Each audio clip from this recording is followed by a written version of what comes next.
What are the main project management KPIs? This really depends with your project, what kind of project you are running.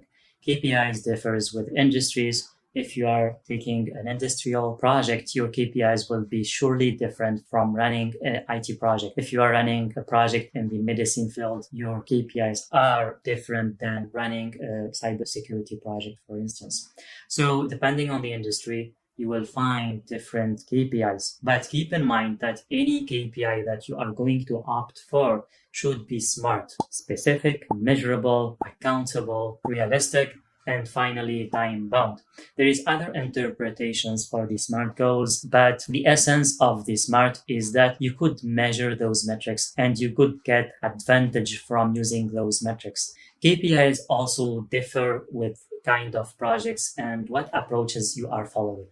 If you are following agile approach, you will have different metrics than predictive approach. For example, for agile approach, they used to have the velocity as an important metric. And velocity is the amount of story points that are consumed during a sprint. So this measure is used to assess the performance of a team, assess the health of the team, and it's also used for planning. So for instance, if your team's velocity is 50, for example, and you are going to plan for the next sprint. So most probably you are going to plan 50 or 52 or 53 or 48, something between 50 in order to be aligned with the capacity of your team. So this is about agile. But when it comes to predictive approach, we don't use velocity, but we use other metrics such as the schedule performance index and the cost performance index, or the cost variance and schedule variance, in order to measure whether we are on track or off track. This is in terms of schedule and cost and planning. But when it comes to other aspects of the project, we can find other metrics, such as how many change requests took place. The more the change request the situation is, because it indicates that you missed a lot of the requirements from the beginning. And another measures that you can take is how many issues you discovered during the project. So the more issues you discover during the project, the bad news you have. If you have too many issues during the project, that indicates that you need to work more on the quality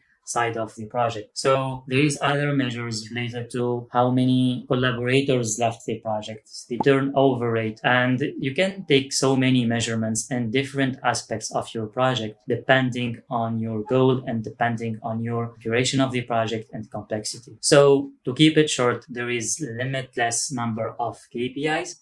But what matters most is that when you track the KPI, you should know exactly that this KPI is relevant to you, and having this KPI increased or decreased has a consequence. And that indicates that you should invest time in collecting data and analyzing this KPI, because otherwise you will waste time for nothing. You will waste collecting data and tracking a KPI that does not have any added value or very little added value.